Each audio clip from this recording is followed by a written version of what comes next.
The logarithmic function, or the log function for short, is written as f of x is equal to log sub b of x, where b is the base of the logarithm and x is greater than 0.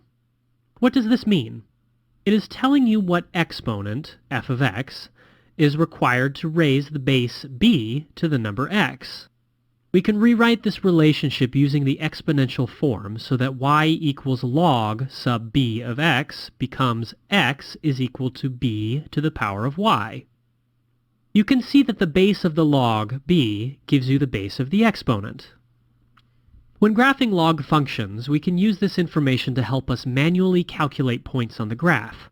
For example, say we want to graph the function y equals log sub 2 of x.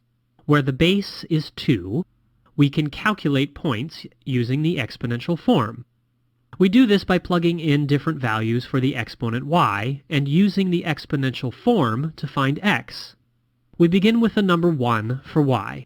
We find that 2 to the power of 1 is equal to 2. So that means the x is 2 and the y is 1. Rewriting this in the log form, we have 1 equals log sub 2 of 2. From this, we already have one point, 2, 1. For another point, we can calculate 2 to the power of 2, which equals 4. Our x is 4, and our y is 2. In the log form, it is 2 is equal to log sub 2 of 4. Our second point is 4, 2. We can continue in this manner to get even more points. Graphing this function, we see that this log function has a general curve. All log functions will have a curve that looks like this one. An example of a real-world log function is the Richter scale used to measure the magnitude of earthquakes. For each number increase, the earthquake is actually 10 times stronger. The Richter scale uses 10 as the base. When the function is changed in various ways, though, this graph will also be shifted in various ways. But the shift or change that happens is predictable. Let's go over the 3 different kinds of changes that we will see. The first is when we have a negative sign. When this happens, our graph will flip, either over the y-axis or over the x-axis. The axis that the graph flips over depends on where the negative sign is.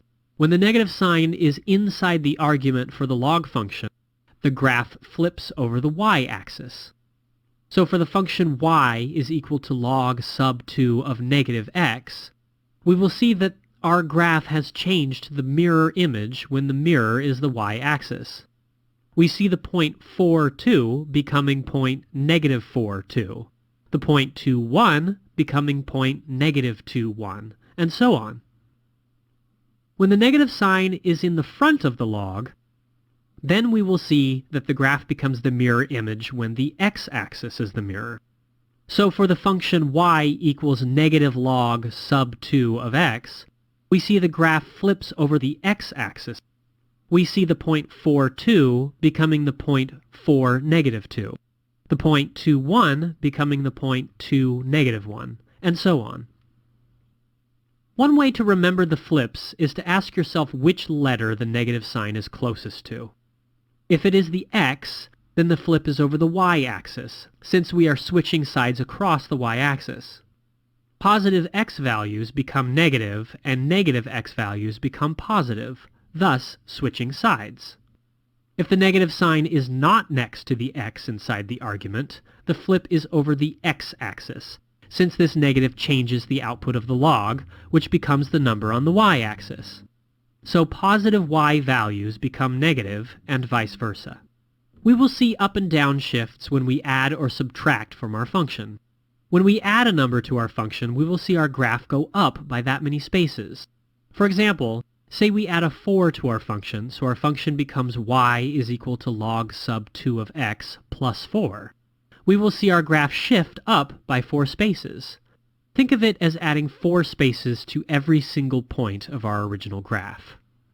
If we subtracted 4 from our function, we will see the opposite. We will see our graph shifting downwards by 4 spaces. Think of it as subtracting 4 from every single point of our original graph.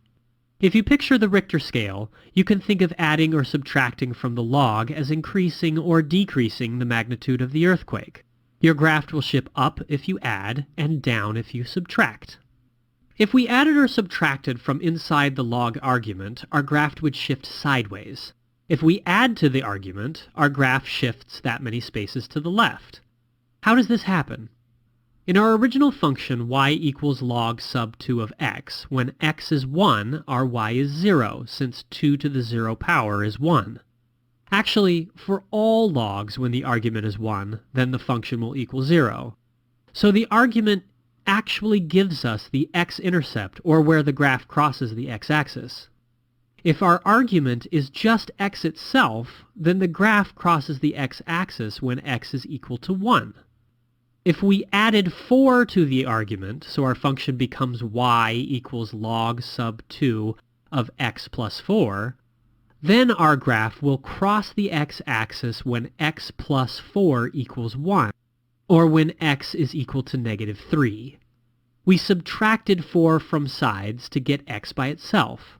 Comparing this to our original function, we see that this shifts the graph 4 points to the left. So, if we add to the argument, we will shift the graph to the left by that many spaces. If we subtracted from the argument, then our graph would shift to the right that many spaces. We can calculate this point by figuring out when our argument will equal 1. So if we subtracted 4, we calculate x minus 4 equals 1 to find where our graph will cross the x-axis. We see that x equals 5 when this happens. So we see our graph has shifted 4 spaces to the right. Think of these types of shifts as shifting the location of the earthquake. Subtracting from the argument would take us further away from the location of the earthquake. The graph would shift to the right, taking the earthquake farther away.